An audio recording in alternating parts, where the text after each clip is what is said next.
السلام علیکم ورحمۃ اللہ نحمدہ ونصلی علی رسولہ الکریم اما بعد فاعوذ باللہ من الشیطان الرجیم بسم اللہ الرحمن الرحیم رب اشرح لی صدری ویسر لی امری واحلل عقدۃ من لسانی یفقہوا قولی۔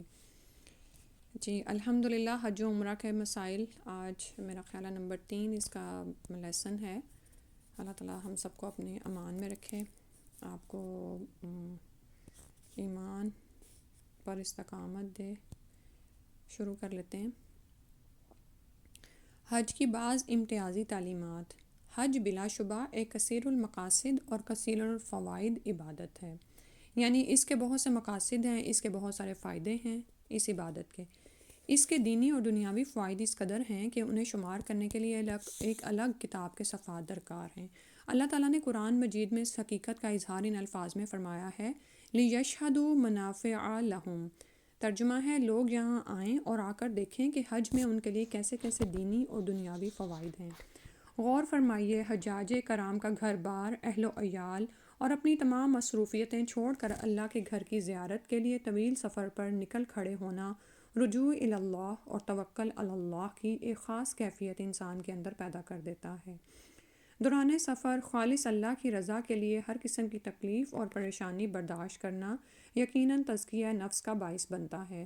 دنیا کے مختلف حصوں میں رہنے والے، مختلف زبانیں بولنے والے، مختلف لباس پہننے والے، مختلف رنگوں اور مختلف نسلوں سے تعلق رکھنے والے لوگوں کا ایک ہی مرکز پر پہنچنے کے لیے چل پڑنا، میقات پر پہنچ کر اپنے قومی لباس اتار کر ایک ہی طرز کا سادہ سا فقیرانہ لباس پہن لینا، مساوات کی ایک ایسی عملی تعلیم دیتا ہے جس کی مثال دنیا کے کسی دوسرے مذہب میں نہیں ملتی۔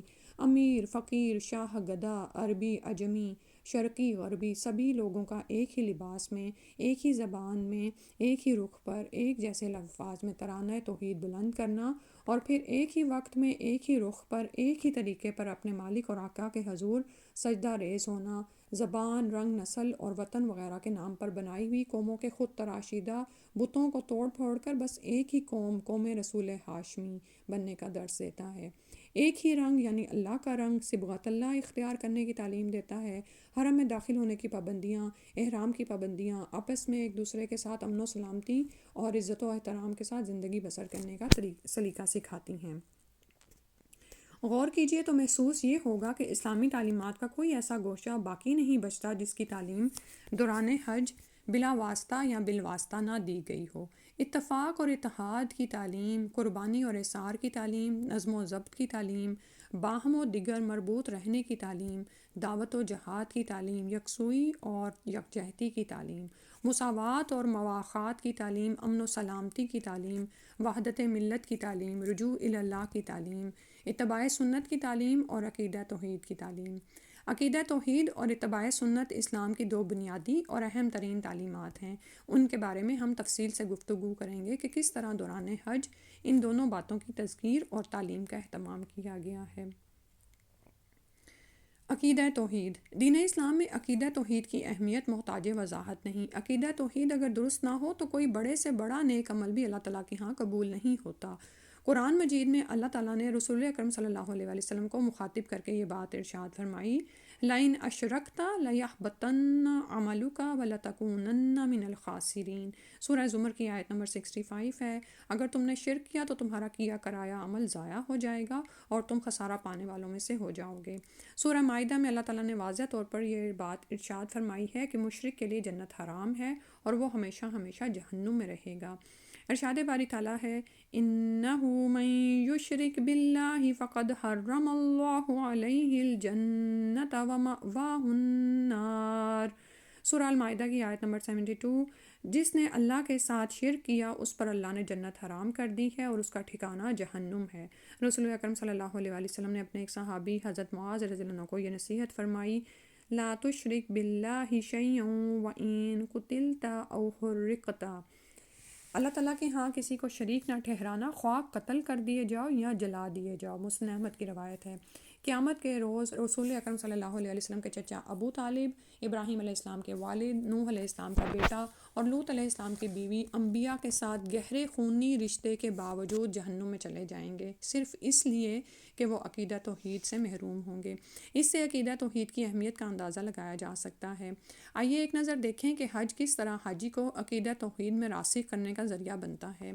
مقام حج یعنی مکہ مکرمہ پہنچنے سے کئی میل پہلے ہی جب حاجی میقات پر پہنچ کر احرام باندھتا ہے تو اسے اللہ تعالیٰ کی توحید، تحمید، کبریائی اور عظمت پر مشتمل تلبیہ پڑھنے کا حکم دیا جاتا ہے۔ ٹھیک ہے۔ مکہ پہنچ کر حاجی طواف کا آغاز کرتا ہے تو اس سے اللہ کی کبریائی کے کلمات ادا کرنے کا حکم ہوتا ہے، حتیٰ کہ طواف کے ہر چکر میں حجر اسود کے پاس آ کر اسے یہی کلمات دہرانے ہوتے ہیں۔ دوران طواف حاجی کو کثرت سے اللہ کا ذکر، تسبیح و تہلیل اور تحمید و تقدیس کا کرنے کا حکم دیا جاتا ہے۔ ذرا سوچئے کہ انسان کس طرح اللہ تعالیٰ سے جڑا ہی رہتا ہے نا، اگر وہ شعوری طور پر یہ عبادت ادا کر رہا ہو۔ میرا اس بک کو شروع کرنے کا مقصد بھی یہی تھا کہ جب میں نے اس کتاب کو اٹھایا، اور میری عادت ہے کہ جب بھی میں کسی کتاب کو پڑھتی ہوں تو اس کو شروع سے پڑھ دیتی ہوں، حالانکہ آپ یہ دیکھیں کہ حج و عمرہ کے مسائل اس کتاب میں بعد میں آ رہے ہیں، ٹھیک ہے، لیکن میں نے دیکھا کہ اس کا فائدہ مجھے یہ ہوا کہ مجھے حج کا فرض ادا کرنے میں مزید استقامت ملی، ٹھیک ہے، کہ یہ فرض کتنی زیادہ اہمیت رکھتا ہے۔ جیسے پیچھے ہم نے ابراہیم علیہ السلام کے واقعے کو پھر دہرایا ہے، ٹھیک ہے، تو اب آپ یہ دیکھیں کہ جب آپ شعوری طور پر اخلاص کے ساتھ اللہ کی رضا کے لیے اس سفر پر نکلتے ہیں اور پھر اللہ سے جڑنے کا آپ کو کتنا زیادہ موقع ملتا ہے۔ آپ اپنے گھر سے نکل گئے ہیں، اپنے اہل و عیال سے نکل گئے ہیں، وہ فکریں جو ہمیں گھر میں رہتے ہوئے ہر وقت دامن گیر رہتی ہیں، اور خاص طور پر ہم عورتوں کو، آپ ان سے آزاد ہیں۔ اب اپنی تمام تر توجہ اللہ کی طرف لگائیں۔ تو دوران طواف حاجی کو کثرت سے اللہ کا ذکر، تسبیح و تہلیل اور تحمید و تقدیس کرنے کا حکم دیا جاتا ہے۔ طواف کے بعد سعی کے لیے صفا کی طرف جانے سے پہلے پھر ایک دفعہ حاجی کو حجر اسود کے سامنے آ کر بسم اللہ اللہ اکبر کہنے کا حکم دیا جاتا ہے۔ سعی کے آغاز سے پہلے حاجی کو صفا پہاڑی پر کھڑے ہو کر اللہ تعالیٰ کی توحید و تکبیر اور حمد و ثنا کے وہ بہترین کلمات ادا کرنے کا حکم دیا جاتا ہے جو رسول اکرم صلی اللہ علیہ وسلم نے فتح مکہ کے موقع پر صفا پہاڑی پر کھڑے ہو کر ادا فرمائے۔ یہی توحید، تکبیر اور حمد و ثنا کے کلمات مروہ پہاڑی پر دہرانے کا حکم دیا جاتا ہے۔ میدان عرفات میں رسول اکرم صلی اللہ علیہ وسلم نے جس دعا کو بہترین دعا قرار دیا وہ ساری کی ساری عقیدہ توحید کی تعلیم پر مشتمل ہے، جس کے الفاظ یہ ہیں: لا الہ الا اللہ وحدہ لا شریک لہ لہ الملک ولہ الحمد وہو علی کل شیء قدیر۔ اللہ کے سوا کوئی الہ نہیں، وہ ایک ہے، اس کا کوئی شریک نہیں، بادشاہی اسی کی ہے، حمد اسی کے لیے سزاوار ہے اور وہ ہر چیز پر قادر ہے۔ ترمذی کی روایت ہے۔ اور اس میں دیکھیں کہ کچھ مانگا نہیں جا رہا بلکہ اللہ سبحانہ و تعالیٰ کو اس کی یعنی توحید کے ساتھ پکارا جا رہا ہے نا، اس کی یعنی کتنی خوبصورت الفاظ ہیں اس میں، اور یہی دہرانے کو کہا گیا، نبی صلی اللہ علیہ وسلم نے یہی پڑھے تھے۔ قیام مزدلفہ کے دوران اللہ تعالیٰ کو مسلسل یاد کرنے کا حکم قرآن مجید میں دیا گیا ہے۔ ارشاد باری تعالیٰ ہے: فَاذْكُرُوا اللَّهَ عِندَ الْمَشْعَرِ الْحَرَامِ وَاذْكُرُوهُ كَمَا هَدَاكُمْ۔ ترجمہ ہے، سورہ البقرہ کی آیت نمبر 198 کا حوالہ ہے: مشعر الحرام مزدلفہ کی پہاڑی کا نام ہے، اس کے نزدیک اللہ تعالیٰ کو خوب یاد کرو اور اس طرح یاد کرو جس طرح اللہ نے تمہیں ہدایت دی ہے۔ منی سے عرفات، عرفات سے مزدلفہ اور مزدلفہ سے منی جاتے ہوئے مسلسل تلبیہ، تہلیل، تحمید اور تقدیس کے کلمات بلند آواز سے پکارنے کو ہی حج مبرور کہا گیا ہے، یعنی نیکیوں سے بھرا حج۔ قربانی کرتے وقت اللہ کا نام اور اس کی کبریائی کے اظہار کا حکم دیا گیا ہے۔ رمی جمار کی ہر کنکری پھینکنے کے ساتھ اللہ تعالیٰ کی کبریائی کا نعرہ بلند کرنے کا حکم دیا گیا ہے، اور جب ہم یہ نعرہ بلند کریں تو ہم اس کو اپنے دل میں محسوس بھی کریں، اللہ کی عظمت اور اس کی قدرت کو محسوس بھی کریں۔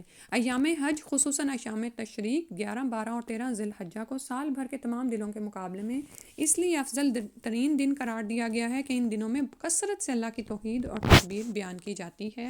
ان ایام میں اللہ تعالیٰ کو یاد کرتے رہنے کا حکم بھی قرآن مجید میں دیا گیا ہے۔ سورہ البقرہ کی آیت کا حوالہ ہے 203: وَاذْكُرُوا اللَّهَ فِي أَيَّامٍ مَّعْدُودَاتٍ۔ ترجمہ ہے، اور اللہ کو گنتی کے ان چند دنوں میں خوب یاد کرو۔ گویا ایام حج میں قدم قدم پر حاجی کی زبان سے بار بار اللہ کی توحید، تکبیر، تحمید اور تقدیس کے کلمات نکلوا کر اس بات کا پورا اہتمام کر دیا گیا ہے کہ اگر کوئی حاجی پورے فہم اور شعور کے ساتھ یہ ایام مسنون طریقے سے گزارے تو عقیدہ توحید حاجی کے دل و دماغ میں پوری طرح راسخ ہو جاتا ہے۔ ٹھیک ہے، توحید کیا ہے؟ لا الہ الا اللہ پکارنا۔ تکبیر کیا ہے؟ اللہ اکبر کہنا۔ تحمید کیا ہے؟ اس کی حمد بیان کرنا، الحمدللہ کہنا۔ اور تقدیس ہے اس کی پاکی بیان کرنا، یعنی سبحان اللہ کہنا۔ اتباع سنت کی تعلیم۔ عقیدہ توحید کے بعد اتباع سنت دین اسلام کی دوسری اہم بنیاد ہے۔ رسول چونکہ اللہ تعالیٰ کا پیغامبر اور نمائندہ ہوتا ہے، اس لیے رسول کی پیروی اور اتباع در حقیقت اللہ تعالیٰ ہی کی پیروی اور اتباع ہے۔ قرآن مجید نے اس حقیقت کو ان الفاظ میں واضح فرمایا ہے، مَن یُطِعِ الرَّسُولَ فَقَدْ اطاع اللہ۔ سورہ نساء کی آیت نمبر 80 کا حوالہ ہے، جس نے رسول کی اطاعت کی اس نے دراصل اللہ کی اطاعت کی۔ خود رسول اکرم صلی اللہ علیہ وسلم نے بھی ایک حدیث میں یہی بات ارشاد فرمائی ہے، من اطاعنی فقد اطاع اللہ ومن عصانی فقد عصى اللہ۔ جس نے میری اطاعت کی اس نے گویا اللہ کی اطاعت کی، اور جس نے میری نافرمانی کی اس نے گویا اللہ کی نافرمانی کی۔ بخاری اور مسلم کی روایت ہے۔ زندگی کے ہر معاملے میں رسول اللہ صلی اللہ علیہ وسلم کی اطاعت اور پیروی ہی وہ راستہ ہے جس میں دنیا اور آخرت کی کامیابی کی ضمانت ہے۔ ارشاد باری تعالیٰ ہے، وَمَن يُطِعِ اللَّهَ وَرَسُولَهُ فَقَدْ فَازَ فَوْزًا عَظِيمًا۔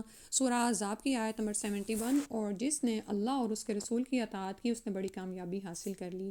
ایک حدیث میں رسول اکرم صلی اللہ علیہ وسلم کا ارشاد مبارک ہے، من اطاعنی دخل الجنہ، جس نے میری اطاعت کی وہ جنت میں داخل ہوا۔ بخاری کی روایت ہے۔ سنت رسول صلی اللہ علیہ وسلم کو نظر انداز کرنا یا ترک کرنا سراسر گمراہی اور موجب ہلاکت ہے۔ ارشاد باری تعالیٰ ہے، وَمَن يَعْصِ اللَّهَ وَرَسُولَهُ فَقَدْ ضَلَّ ضَلَالًا مُبِينًا۔ اور جس نے اللہ اور اس کے رسول کی نافرمانی کی وہ صریح گمراہی میں پڑ گیا۔ سورہ احزاب کی آیت نمبر 36 کا حوالہ ہے۔ ایک حدیث میں آپ صلی اللہ علیہ وسلم کا ارشاد مبارک ہے، مَن رَغِبَ عَن سُنَّتِی فَلَیسَ مِنِّی۔ بخاری اور مسلم دونوں کی روایت ہے، جس نے میری سنت سے منہ موڑا وہ مجھ سے نہیں۔ ایک دوسری حدیث میں رسول اکرم صلی اللہ علیہ وسلم نے واضح طور پر یہ بات ارشاد فرمائی ہے، جس نے ثواب کی خاطر ایسا عمل کیا جو میری شریعت میں موجود نہیں وہ عمل اللہ کے ہاں مردود اور غیر مقبول ہوگا۔ بحوالہ بخاری و مسلم۔ اور یہ الفاظ تو آپ صلی اللہ علیہ وسلم اپنے ہر خطبہ میں ارشاد فرمایا کرتے تھے، وَشَرَّ الْأُمُورِ مُحْدَثَاتُهَا وَكُلُّ مُحْدَثَةٍ بِدْعَةٌ وَكُلُّ بِدْعَةٍ ضَلَالَةٌ وَكُلُّ ضَلَالَةٍ فِي النَّارِ۔ رواہ النسائی۔ نسائی نے اس کو روایت کیا ہے۔ دین میں نئی بات ایجاد کرنا بدترین کام ہے، اور دین میں ہر نئی بات بدعت ہے، اور ہر بدعت گمراہی ہے، اور ہر گمراہی کا ٹھکانہ آگ ہے۔ مذکورہ آیات اور احادیث سے بآسانی یہ اندازہ لگایا جا سکتا ہے کہ انسان کے نیک اعمال اللہ کے ہاں اسی صورت میں باعث اجر و ثواب ہوں گے جب وہ سنت رسول صلی اللہ علیہ وسلم کے مطابق ہوں گے۔ جو اعمال سنت رسول صلی اللہ علیہ وآلہ وسلم سے ہٹ کر ہوں گے وہ اللہ کے ہاں غیر مقبول اور مردود ٹھہریں گے۔ مناسک حج پر ایک نظر ڈالیے اور غور فرمائیے کہ یہ مناسک شروع سے لے کر آخر تک کس طرح حاجی کو اتباع سنت کی تعلیم دیتے ہیں۔ اتباع سنت مطلب سنت کی پیروی کرنا۔ 8 ذی الحجہ کو حاجی مسجد الحرام چھوڑ کر ایک بے آباد سنگریزوں بھرے میدان میں خیمہ زن ہو جاتا ہے۔ اگر محض اجر و ثواب ہی مطلوب ہو تو مسجد حرام میں ادا کی گئی نمازوں کا ثواب تو منع کے مقابلے میں لاکھوں درجہ زیادہ ہے، تو پھر حاجی مسجد الحرام کیوں چھوڑتا ہے؟ اس لیے کہ رسول اکرم صلی اللہ علیہ وسلم کی سنت اور آپ صلی اللہ علیہ وسلم کا بتایا ہوا طریقہ یہی ہے۔ مختصر سے قیام کے بعد دوسرے روز یعنی 9 ذی الحجہ کو طلوع آفتاب کے بعد حاجی پھر رخت سفر باندھتا ہے اور صرف چند کلومیٹر کے فاصلہ پر میدان عرفات میں جا ٹھہرتا ہے۔ وہ مٹی وہی سنگریزے وہی آب و ہوا۔ عرفات میں آخر ایسی کون سی خوبی ہے جو منع میں نہیں؟ پھر لاکھوں انسانوں کا منع کی حدود سے نکل کر عرفات میں جا کر ٹھہرنا اپنے اندر کیا حکمت رکھتا ہے؟ یہی کہ رسول اکرم صلی اللہ علیہ وآلہ وسلم نے ایسا ہی کیا تھا۔ تو جب آپ حج کے سفر پر نکلیں تو 2 باتیں جو آج ہم پڑھ رہے ہیں، پہلی بات توحید، اس کو مد نظر رکھیں، اور دوسری اتباع سنت، اور یہی کسی بھی نیک عمل کی قبولیت کی شرائط ہیں، یعنی توحید، اخلاص، اللہ کے لیے، اللہ کی رضا کے لیے وہ کام کرنا ہے، اللہ کی رضا کے لیے ہی رکنا ہے، اور اتباع سنت طریقہ نبی صلی اللہ علیہ وسلم کے طریقے کے مطابق ہو۔ میدان عرفات میں حاجی ظہر کے وقت امام حج کا خطبہ سننے کے بعد نمازیں ظہر اور عصر اکٹھی اور قصر کر کے پڑھتا ہے۔ غور فرمائیے، وہ حاجی جو دنیا بھر کے سارے کام کاج چھوڑ کر اپنے آپ کو اس لیے فارغ کر کے آئے کہ اللہ کی عبادت کرے، وہ ظہر اور عصر کی نمازیں ایک ہی وقت میں اکٹھی اور قصر کر کے کیوں ادا کرتا ہے؟ اس لیے کہ اسے اللہ کے رسول صلی اللہ علیہ وسلم نے ایسا ہی کرنے کا حکم دیا ہے۔ آپ یہ دیکھیں کہ اگر حج میں ہماری تربیت ہو جائے تو جب ہم اپنے گھروں کو واپس آئیں تو ہم کیلو کال میں کیوں پڑھیں، ہم تو وہی کریں جو ہم سنت میں پائیں انشاءاللہ۔ عرفات میں چند گھنٹے قیام کے بعد حاجی پھر اپنا سامان سفر باندھتا ہے اور قریب ہی ایک دوسرے میدان مزدلفہ میں جا کر قیام کرتا ہے۔ عرفات میں حاجی رات کیوں نہیں گزارتا اور مزدلفہ میں کیوں گزارتا ہے؟ اس کی وجہ اس کے سوا اور کیا ہے کہ سنت رسول صلی اللہ علیہ وسلم یہی ہے کہ عرفات کے سنگریزوں کو غروب آفتاب کے بعد الوداع کہا جائے اور مزدلفہ کے سنگریزوں پر آ کر رات بسر کی جائے۔ عرفات سے حاجی غروب آفتاب کے بعد روانہ ہوتا ہے، لیکن مغرب کی نماز وقت پر ادا نہیں کرتا بلکہ مزدلفہ آ کر عشاء کی نماز کے ساتھ ادا کرتا ہے، حالانکہ اول وقت میں نماز ادا کرنا افضل ترین عمل ہے، ترمذی کی روایت سے ہمیں پتہ چلتا ہے، اور نماز تاخیر سے ادا کرنا نفاق کی علامت ہے۔ پھر اس موقع پر حاجی عمدن یعنی جان بوجھ کر مغرب کی نماز مؤخر کیوں کرتا ہے؟ اس لیے کہ اس موقع پر نماز مغرب وقت پر ادا کرنے میں سنت رسول صلی اللہ علیہ وسلم کی خلاف ورزی ہے اور مؤخر کرنے میں اطاعت رسول صلی اللہ علیہ وسلم ہے۔ مزدلفہ میں حاجی ساری رات سو کر گزارتا ہے اور عمدن یعنی جان بوجھ کر نماز تہجد ترک کر دیتا ہے، حالانکہ رسول اکرم صلی اللہ علیہ وسلم نے تمام نفل نمازوں میں سے تہجد کو افضل ترین نماز قرار دیا ہے، مسند احمد کی روایت سے ہمیں پتہ چلتا ہے۔ تو حاجی اس رات نماز تہجد کیوں ترک کرتا ہے؟ صرف اس لیے کہ خود رسول اکرم صلی اللہ علیہ وسلم نے اس رات نماز تہجد ادا نہیں فرمائی۔ مزدلفہ سے حاجی پھر پلٹ کر اسی جگہ منی میں آ جاتا ہے جہاں سے چلا تھا، اس لیے کہ اللہ کے رسول صلی اللہ علیہ وسلم نے ایسا ہی کرنے کا حکم دیا ہے۔ 10 ذی الحجہ کو منی پہنچ کر حاجی صرف جمرہ عقبہ کو کنکریاں مارتا ہے، حالانکہ باقی 2 یا 3 دنوں میں جمرہ عقبہ کے ساتھ جمرہ وسطیٰ اور جمرہ اولا کو بھی کنکریاں مارتا ہے۔ اس کی وجہ صرف یہی ہے کہ 10 ذی الحجہ کو چونکہ رسول اکرم صلی اللہ علیہ وسلم نے صرف جمرہ عقبہ ہی کو کنکریاں ماری، جمرہ وسطیٰ اور جمرہ اولا کو نہیں ماری، لہٰذا اطاعت رسول صلی اللہ علیہ وسلم اور اتباع سنت یہی ہے کہ اس روز صرف جمرہ عقبہ کو ہی کنکریاں ماری جائیں۔ آپ یہ دیکھیں کہ ابھی جو میں کہی نا کہ اگر انسان کی تربیت ہو جائے حج کے ہی دنوں میں، تو ہم اگر ہمارے سامنے کوئی حدیث اور سنت کی بات کرے تو ہم اس کو روکیں بھی کیسے؟ ہم کیوں ایسی باتوں میں پڑھیں کہ نہیں میں تو بچپن سے یہ کرتی آئی ہوں، اور نہیں تم پتہ نہیں کہاں سے کوئی حدیث لے آئے ہو۔ اللہ اکبر۔ اسی روز حاجی قربانی کر کے بال کٹواتا ہے اور نہا دھو کر مکہ مکرمہ طواف زیارت کے لیے جاتا ہے۔ تھکا ماندہ سستانے کا خواہش مند حاجی طواف زیارت کے بعد پھر انہی قدموں پر واپس منی پلٹ جاتا ہے، صرف اس لیے کہ رسول اکرم صلی اللہ علیہ وسلم نے ایسا ہی کیا تھا۔ ایام تشریق میں حاجی زوال کے بعد جمرہ وسطیٰ اور جمرہ عقبہ کو بالترتیب کنکریاں مارتا ہے، لیکن اگر وہ پہلے جمرہ عقبہ پھر جمرہ وسطیٰ اور پھر جمرہ اولا کو کنکریاں مارے تو اس کا یہ عمل باطل ٹھہرتا ہے، کیونکہ اس سے اللہ تعالیٰ کے پیغمبر صلی اللہ علیہ وسلم کی سنت کی خلاف ورزی ہوتی ہے۔ اس کی رمی صرف اس وقت ہی اللہ تعالیٰ کے ہاں قابل قبول اور باعث اجر و ثواب ہوگی جب وہ رسول اکرم صلی اللہ علیہ وسلم کی بتائی ہوئی ترتیب کے مطابق ہوگی۔ ایام تشریق منی میں گزارنے کے بعد حاجی پھر مکہ مکرمہ آتا ہے اور اپنے وطن روانہ ہونے سے پہلے ایک مرتبہ پھر بیت اللہ شریف کا طواف کرتا ہے، حالانکہ اس گھر کے کتنے ہی طواف وہ پہلے کر چکا ہے، لیکن جب تک حاجی یہ آخری طواف یعنی طواف وداع نہیں کرتا وہ مکہ مکرمہ سے رخصت نہیں ہو سکتا، کیونکہ سنت رسول صلی اللہ علیہ وسلم یہی ہے۔ مناسک حج شروع سے لے کر آخر تک دیکھیے اور غور کیجیے تو یہ حقیقت سامنے آتی ہے کہ حاجی نہ تو زمان و مکان کا بندہ ہے، نہ عقل و خرد کا غلام، بلکہ وہ بندہ اور غلام ہے صرف اور صرف اللہ کا، جس سے مطلوب ہے غیر مشروط اطاعت رسول صلی اللہ علیہ وسلم، بلا چوں چرا پیروی اور بلا حیل و حجت اتباع رسول صلی اللہ علیہ وسلم۔